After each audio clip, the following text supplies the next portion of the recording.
ये है दिल्ली क्राइम मोर्चा news network. नमस्कार। दिल्ली के अंदर एक धमाका हुआ है। आप पूछेंगे भाई धमाका किस बात का हो गया?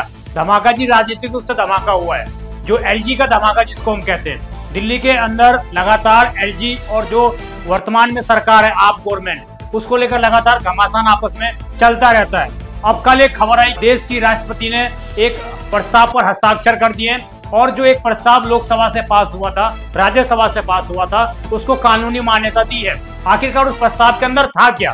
उस प्रस्ताव के अंदर था कि उपराज्यपाल को दिल्ली के अंदर जितनी भी नियुक्तियां होंगी उसका अधिकार दिया जाएगा। अब वो जो प्रस्ताव था वो कानूनी रूप ले लिया और उसके बाद निश्चित रूप से दिल्ली के अंदर हंगामा होना निश्चित था और हंगामा हुआ भी। आज सुबह सुबह खबर आ गई कि जो 12 जोनों के कमेटी के सदस्यों के लिए चुनाव चल रहे थे उसको लगातार दिल्ली के अंदर टाला जा रहा था और दिल्ली के मेयर को ये कहा गया था कि आप यहाँ पर उपाध्यक्ष नियुक्त कीजिए और उसके बाद जो है स्टैंडिंग कमेटी का जो चुनाव है वो होगा।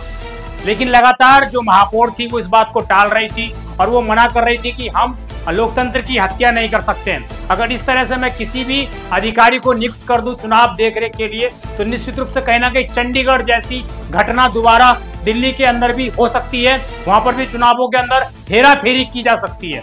लेकिन इस बात को लगातार वो लोग टाल रहे थे। लेकिन उपराज्यपाल को जैसे ही ये अधिकार मिला कि दिल्ली के अंदर अब उपराज्यपाल पदों की नियुक्ति के लिए फैसला ले सकते हैं, चाहे वो किसी भी कमेटी का कोई अध्यक्ष बनाना हो, किसी भी कमेटी में कोई अधिकारी नियुक्त करना हो, किसी भी ऑफिस के अंदर कोई अफसर नियुक्त करना हो, वो सारे अधिकार अब एलजी के पास हैं। पहले क्या था, जब सुप्रीम कोर्ट का आदेश आया था उसमें सुप्रीम कोर्ट ने ये बोला था कि दिल्ली सरकार के अंदर अगर कोई भी नियुक्ति होती है तो उसकी चर्चा पहले मुख्यमंत्री से होगी और मुख्यमंत्री भी नियुक्ति कर सकते हैं। परंतु अब क्या हो गया, अब एलजी अगर चाहे तो परमिशन लें या ना लें वो नियुक्ति कर सकते हैं। अगर मुख्यमंत्री को एक बार रिक्वेस्ट की जाएगी कि आप इस अफसर को नियुक्ति करिए, लेकिन अगर वो नहीं करते हैं तो उपराज्यपाल अपने हिसाब से किसी भी अफसर की नियुक्ति कर सकते हैं। और दिल्ली के अंदर इसी को लेकर पिछले 5 सालों से लगातार इस बात को लेकर बहसबाजी चल रही थी और आखिरकार उस बहस का अंत ये हुआ कि उपराज्यपाल ही जीते, वही आगे बढ़े।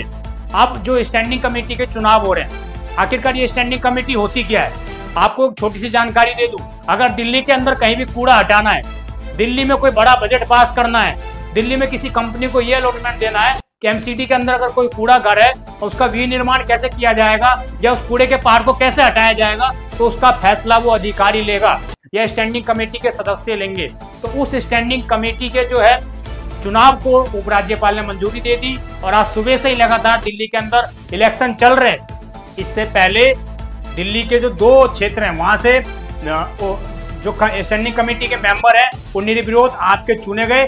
लेकिन अब जो बाकी की जगह है, जो 250 वार्ड है, वहां से भी लगातार अधिकारी जीत के आएंगे। स्टैंडिंग कमेटी के 12 जोन जो हैं उनमें से 12 मेंबर चुन के आएंगे और वो स्टैंडिंग कमेटी के सदस्य होंगे। वो कमेटी ये फैसला करेगी कि दिल्ली के अंदर कौन सी कंपनी को कौन सा ठेका एमसीडी के माध्यम से देना है।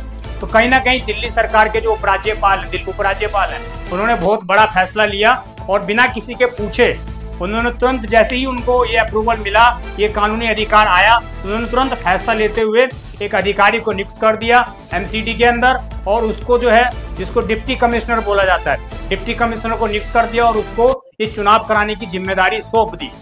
तो कहीं ना कहीं एक बार फिर देखना होगा कि क्या जो आम आदमी पार्टी है वो इस मामले को लेकर कोर्ट के अंदर जाती है कि नहीं जाती है।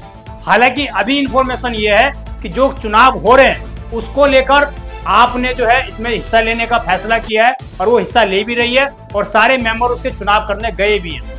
आपका वही ये कहना है कि हम स्टैंडिंग कमेटी के अध्यक्ष पद पर हमारे 20 में से कोई पार्षद बैठेगा। वही बीजेपी भी अपने दाव लगातार खेल रही है। आपने पिछले दिनों देखा होगा कि 4 से 5 जो निगम पार्षद हैं वो बीजेपी में ट्रांसफर हुए थे, उनमें से एक निगम पार्षद वापस भी आ गए थे। ये खेल उसी लिए चल रहा था क्योंकि जो स्टैंडिंग कमेटी होगी वो इतनी मजबूत कमेटी है एमसीडी के अंदर कि वो कोई भी फैसला, बड़ा फैसला लेती है।